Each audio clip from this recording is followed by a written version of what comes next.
And now please welcome Isaac to the stage.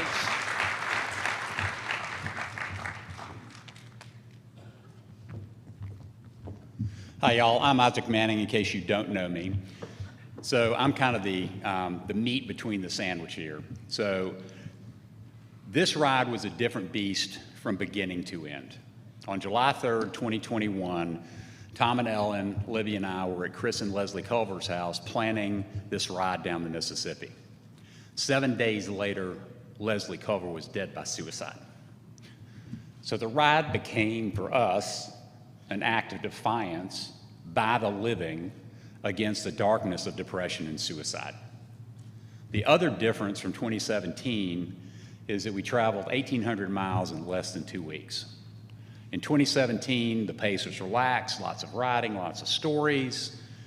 That trip, but on this trip, we had to plan it out well in advance.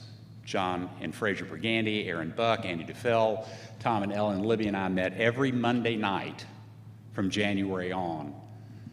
So the days were different because they had to be. We were an army on the move for 2 weeks. A typical day for us was a rollout at 5:30 or 6 for coffee in the lobby wherever we were staying.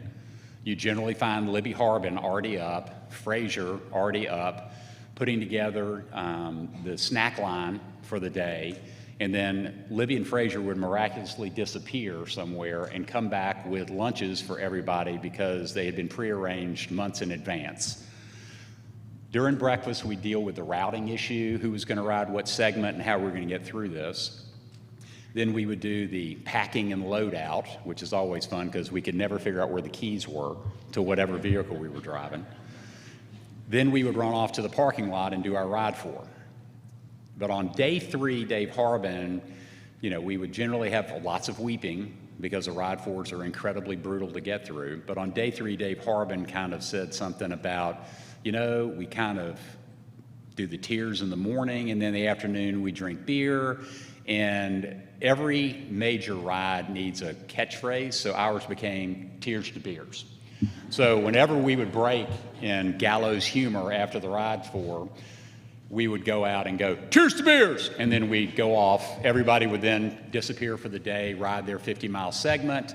If we were lucky, we would get back to the hotel in time for a shower. Then we would run off and do a Let's Talk event, and then dinner was always promptly between 6 and 6:30. Then we would roll back to the hotel, go to bed, collapse, get up, and do it all over again. But the rate of the ride and why we were doing this was inescapable this trip. Between the Harbins, Chris Culver, Andrew DeFell, and the Harrises, they're an everyday reminder of what survivors look like. The pain of their loss is palpable, as is the pain of the loss for many of you all in this room today. So through suffering, perseverance, through perseverance, character, and through character, hope. To keep living and keep going on requires a special kind of courage. Seeing how they all handled this and forced us to really think about what we were saying to the living. Because y'all, we live in a world of Instagram perfect moments, but we all know that the world is far from perfect. The ride once again proved that story after story after story. In America today, 1 million people a year attempt suicide. There's even more pain and suffering with depression out there hiding in plain sight. So my grace is sufficient for you. My power is made perfect in your weakness.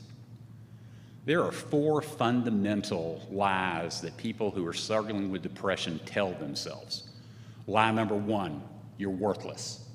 Lie number 2, no one is going to miss you when you're gone, and your family's going to be so much better off without you. Lie number 3, when you're in the bottom of that pit, you don't think that your condition is ever going to change, and there's no hope. Lie number 4, if you just kill yourself, all of your pain will go away. Now, for those of you all that know me personally and professionally, you would probably never suspect that I've told those lies to myself at varying points throughout my life. To admit my weakness my struggle and my family's generational struggle with depression would be unheard of because of the stigma associated with it, right? But there it is. So in my weakness, he is strong. I have been rescued by angels on earth more than one occasion. The question that haunts me to this day is, had I been able to open up and talk about the 4 lies, could that act have changed the trajectory of other people's lives? What if I'd opened up to Jordan, to Andrew Pillow, to Charlie Stevenson? Could I have changed that trajectory that led them to take their lives? All I know is that life is too short and precious not to be real and transparent about depression and suicide. I've now had that conversation with my boys. I've had that conversation with my church, and I'm having it today with 1,000 people in this room. Depression and mental illness are real, and we are at a war with an insidious darkness. So I'm going to transition this over to Fraser Pergandy, who's going to expand on these thoughts, but I want to close with this quote from Jeremiah. I know the plans I have for you, says the Lord. Plans to prosper you and not harm you. Plans to give you hope and a future. Thank you.